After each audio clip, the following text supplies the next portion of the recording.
Assalamualaikum warahmatullahi wabarakatuh. Hari ini kami akan mempresentasikan hasil diskusi kami tentang identifikasi hasil yang diinginkan dari understanding by learning.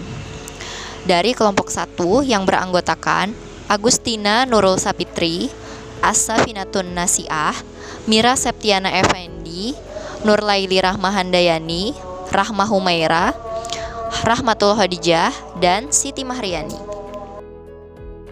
Understanding by Design atau UBD sebagai sebuah pendekatan pembelajaran yang meningkatkan pemahaman secara mendalam dan keterlibatan peserta didik. Desain pembelajaran ini berorientasi dari hasil belajar atau cara berpikir tentang pembelajaran, penilaian dan pengajaran yang menempatkan peserta didik di tengah proses pembelajaran. Tujuan yang ditetapkan pada tahap ini mempertimbangkan tujuan pembelajaran yang telah ditetapkan oleh kurikulum nasional dan meninjau harapan kurikulum. Tujuan yang akan ditetapkan terbagi 4. Yang pertama, siswa dapat menjelaskan pengertian bunyi dan syarat terdengarnya bunyi. Yang kedua, siswa dapat menjelaskan bahwa dalam perambatan bunyi memerlukan medium.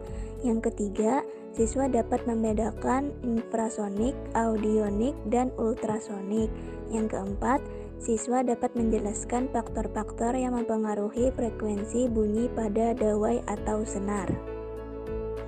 Sesuai dengan tujuan yang telah ditetapkan, maka ada 8 pemahaman identifikasi kemampuan literasi yang diharapkan. Di antaranya, yang pertama, bunyi adalah gelombang longitudinal yang merambat melalui medium. Kedua, bunyi dihasilkan oleh benda yang bergetar. Ketiga, bunyi memerlukan medium untuk merambat, baik itu zat padat, cair, dan gas adalah medium perambat dari bunyi. Di ruang hampa, bunyi tidak dapat merambat.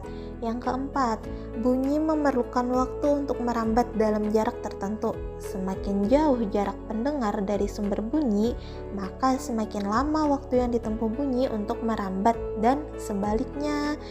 Yang kelima, frekuensi adalah banyaknya jumlah getaran per detik. Yang keenam, frekuensi mempengaruhi tinggi rendahnya suatu bunyi. Semakin banyak jumlah getaran per detiknya, maka bunyi yang dihasilkan semakin tinggi dan sebaliknya.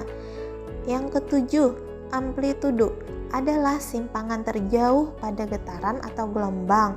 Amplitudo mempengaruhi keras lemahnya bunyi.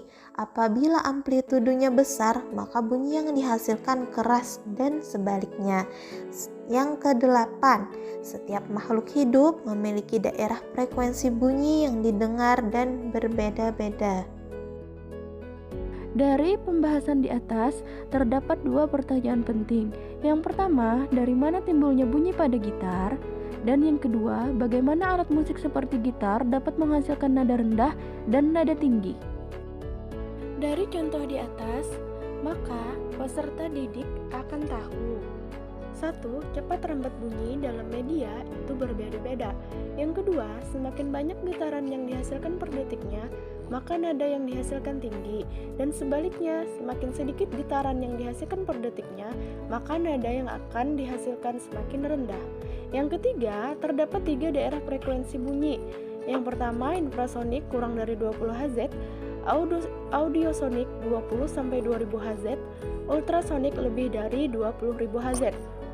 Dan yang terakhir, faktor-faktor yang mempengaruhi frekuensi bunyi pada dawai atau senar adalah panjang senar, tegangan senar, luas penampang senar, dan jenis senar. Nah, dari situ peserta didik akan dapat menunjukkan adanya bunyi dari benda-benda di sekitarnya seperti gitar, menjelaskan syarat terdengarnya bunyi, dan menunjukkan dan menjelaskan faktor-faktor yang mempengaruhi frekuensi bunyi pada dawai atau senar. Nah, berikut hasil diskusi dari kelompok kami. Kami ucapkan terima kasih.